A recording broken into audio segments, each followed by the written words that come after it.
Hello, welcome to part 2 of the MSBA staff training on identifying the signs and symptoms of sexual abuse in children.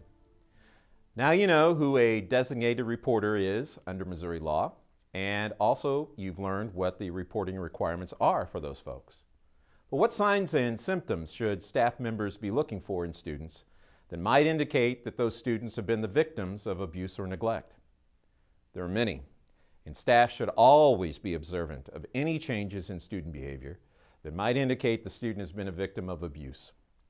Rhonda Kane gives a nice overview of what staff should look for in student behavior that might indicate the student has been victimized.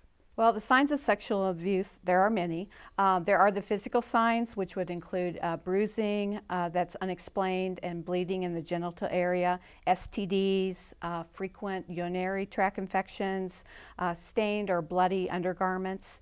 And then there's the category of the sexual behavior. So the children would exhibit persistent sexual behaviors. And these behaviors look beyond what is natural and healthy. They're driven, a compulsive nature to them.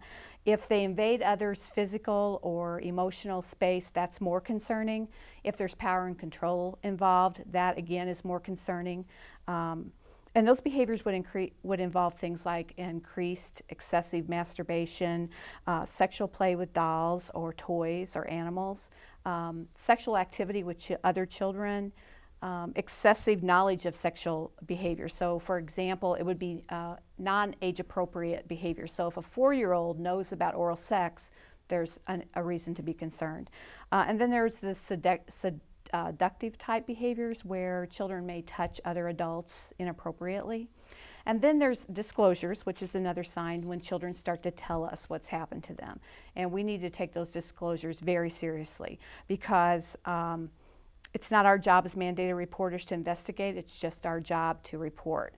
And now we can report hearsay, so if a child tells us that another child told them that they were being abused, we can report that now. And then last of all, there's the behavior indicators. So if we see a change in a child's behavior, we know something's wrong. We just don't know what it is, and we need to figure that out. So, you know, children can become more withdrawn, aggressive or more angry than they were before. They can have a low self-esteem, an avoidance of people and places where before they were okay with them. Changes in eating and sleeping patterns. We see that often. More hyperactivity than before, maybe more trouble concentrating, a drop in school performance. With smaller, younger children, we'll see regressive behaviors, and those would include things like more clinging and trouble separating from caregivers, wetting and soiling where before they were potty trained, some anxious type behaviors like thumb sucking, and then fears and phobias and nightmares. Then in the older kids, we'll see more externalizing type behaviors. We can see things like running away, trouble going to school, alcohol and drug use, sexual activity with promiscuity, pregnancies where they really hesitate to tell you who the father is.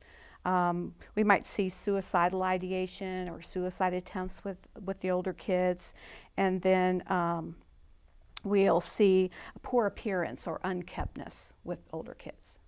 If you would give one piece of advice to a teacher as far as observing their students in the classroom for signs of sexual abuse, what would it be?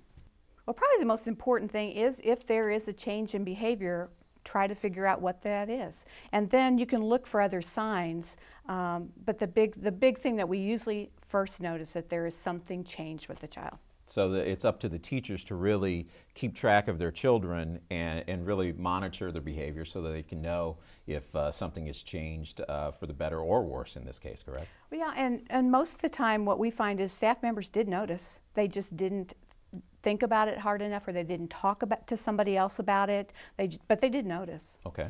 Staff should also be aware of the signs of grooming. Schools are places that often attract those individuals who have the propensity for child abuse. Well, for a sexual offense to take place in a school setting, there must be 3 things present. Okay. There must be vulnerability, accessibility, and opportunity. Well, vulnerability, all of our students are vulnerable to our staff because they are supposed to do what they're what they're told. They have authority over those kids. There's accessibility because staff members have access to all students, and a lot of offenders find careers where they're going to have access to children. And then opportunity. And so staff members can create opportunities to be around and to offend children in a school setting. Now, an offender must prepare their victim for sexual contact. We call that grooming. And so an offender will make that student feel special and loved and get them to like them and get them to trust them. And then, but they know that their intent is to deceive and manipulate and to eventually violate that child. Some of the signs that we're going to see, the signals that we would see of grooming, is that offenders are going to look for and find voids in that child's life. They're going to try to fill their needs for them.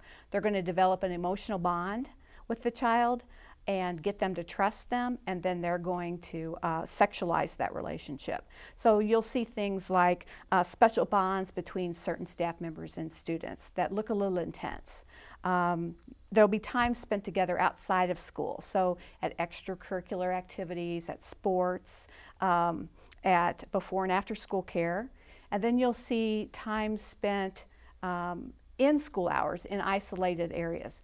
Locker rooms, bathrooms, empty classrooms, offices, behind bleachers, in the cars. You know, there are lots of different places for offenders to take kids.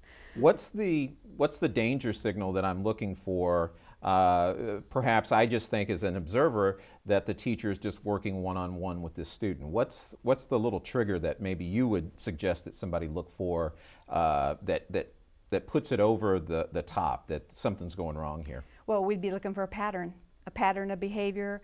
You might see the staff member with the same child over and over and over versus helping lots of different children. So we're looking for a pattern of intensity and extent and a cluster of these behaviors, not just one or two. Okay. Given the growing popularity of electronic communication, districts should have a policy in place that governs this type of communication between staff and students. And while it can be a valuable educational tool, it also carries with it the ability to be misused and can lead to inappropriate communication between staff and students.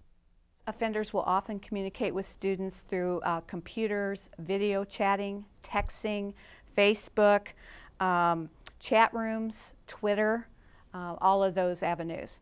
Offenders will also do extra favors for students oftentimes. They'll pay them more attention.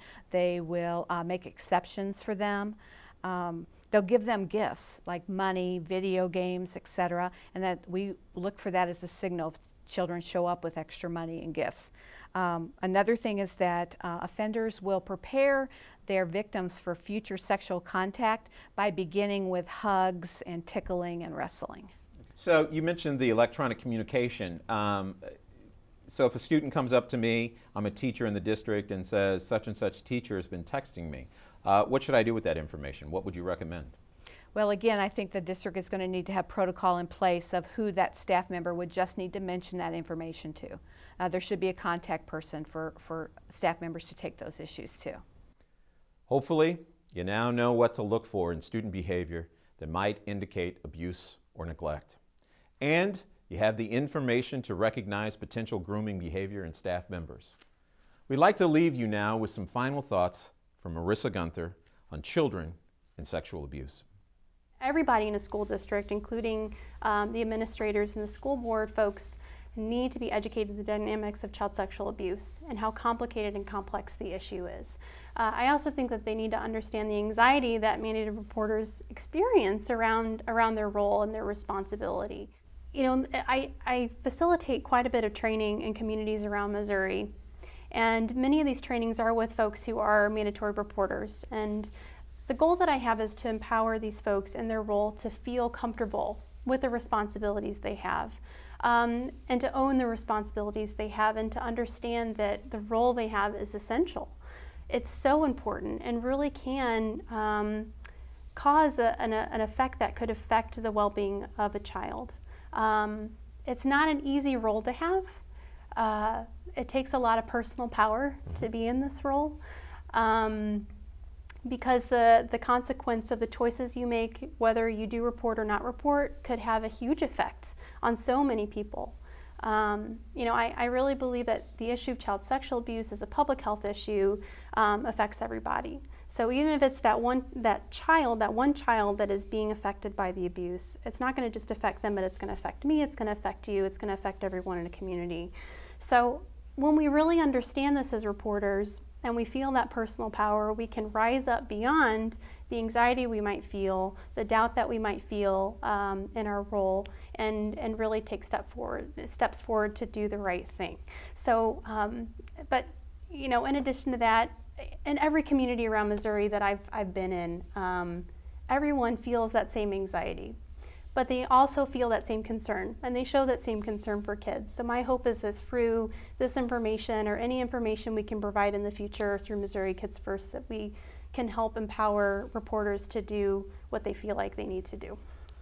This ends part 2 of the training. We hope you are able to recognize some of the signs and symptoms of abuse and neglect in your students, and are now better equipped to process and handle these situations in your district. Remember, it is up to each employee to make the district safe for children. Again, please speak with your administrators and supervisors if you have any questions regarding these issues. And from all of us here at MSBA, have a great school year, and thank you for participating in this online training.